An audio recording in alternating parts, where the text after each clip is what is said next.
السلام علیکم ورحمۃ اللہ وبرکاتہ۔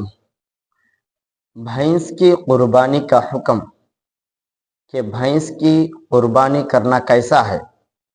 بعض لوگ جو دین کی سمجھ نہیں رکھتے اور دین میں اثر و رسوخ ان کو نہیں ہے، وہ لوگ کہتے ہیں کہ بھینس کی قربانی ناجائز ہے۔ اگر کوئی بندہ بھینس کی قربانی کر رہا ہے تو اس کی قربانی ادا نہیں ہوگی، لیکن مسئلہ یہ ہے کہ بھینس کی قربانی جائز ہے، اور بھینس گائے بیل کی ہی ایک قسم کا جانور ہے، اس لیے آرام سے بھینس کی قربانی کر سکتے ہیں، اور اس میں بھی 7 حصے ہیں۔